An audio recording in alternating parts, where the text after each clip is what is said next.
A $50,000 difference in sales price for the real estate investor could mean the difference between making money and losing money. Hey, YouTubers, thanks for joining me today. This is Travis Spear at Pine Financial Group, where we work together so you succeed. Please be sure to comment below or share this video with your network, as Pine Financial works to put out fresh, new content every Friday to provide value to your business. So often when I'm speaking with investors, new and seasoned, I often hear the term, "but my agent said," or "but my contractor said," or "but my property manager said." And really what I want to share with you today is more or less just the age-old information in real estate investing, is to do your own due diligence. But it's becoming more and more difficult to value properties right now. And with the market being so hot and we're seeing these crazy prices in the spring and maybe they're starting to cool in the fall, what do you do as an investor to try to nail down what the value is, what the construction cost is, what the property will rent for? And I lean on the one, "but my agent said," and this is no dig at real estate agents. Real estate agents provide a wonderful resource for real estate investors, whether it be on the purchase side, the resale side, or anything in between, including consulting with somebody to make sure they're making the right fit and finish in a neighborhood or product type to get the best dollar. But what sometimes happens is that an agent might provide information to an investor, and the investor may not do their own diligence to try to understand where that information came from to land on a purchase price. And in a tight market like the one we're in today, by tight I mean difficult to find deals, I think the margins are still there for the right deals. If a real estate agent that you're relying on wholly for the value is off by, say, $50,000 in the value, which in today's market could be within the margin of error, $50,000 off in the sales price to the real estate agent, assuming they're making 3%, is a difference of $1,500 in their income on the deal.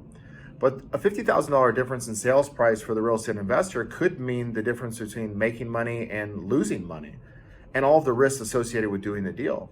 So again, this is no dig at the agent. What I really want to do is challenge the real estate investors to spend the time on the information provided to come up with the value, how they got there, why they used the comps they did, what information was available, what major streets did they cross or they didn't, finished basements, etc. At the end of the day, the real estate investor is the one taking the risk on the deal, and the consequences are significant for them and usually more insignificant for the other parties in the transaction, whether that be lender, contractor, property manager, etc.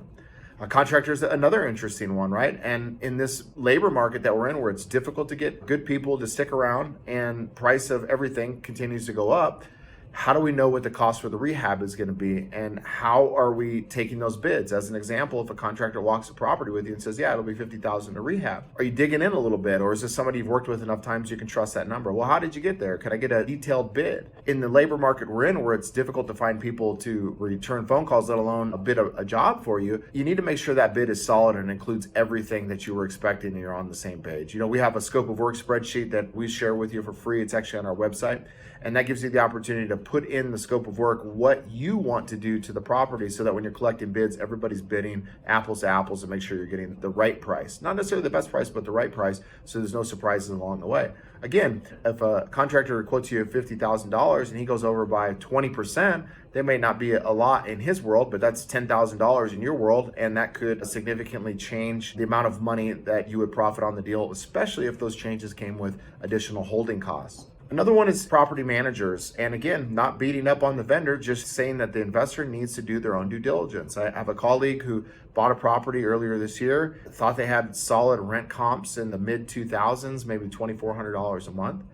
And when push came to shove and they got the property marketed, they just weren't able to achieve that $2,400. I think they ended up landing somewhere closer to $2,000 or $2,100. Now again, to the property manager, $500 a month difference in rent is only $50 to them, assuming 10%. But that's not the issue. The challenge here is, how did they come up with that number, and what information did they have to support that? So again, as the investor, we need to understand, where did that info come from? Were we looking at lease comps that were from a different neighborhood, or a substantially better property, above grade, more bedrooms, whatever it might be? So really the underlying message here, as always, is for investors to do their own due diligence and understand where that information is coming from. As the market gets a little tighter with inventory and the ability to find deals, sometimes as investors we turn into internal optimists and we only pull the biggest number available. So we're looking at comps and we say, yeah, this property right here, like property, sold for $700,000, even though the comps today only support $630,000. Remember, in the spring, when there was very little inventory, rates were super low, we were seeing people offer significant amounts over the asking price. It wasn't about the value of the real estate. It was more about what will I pay to get this property and how much more will I have to pay to the next person to make sure I get this property. We can't always rely on that when valuing property for resale because we don't know how long that's going to go on, and it's such a short period in time. Now, historically, when valuing property, you'd think, well, hey, I've got X number of comps showing me this value. It should be there. But what was true in April may not be true in October.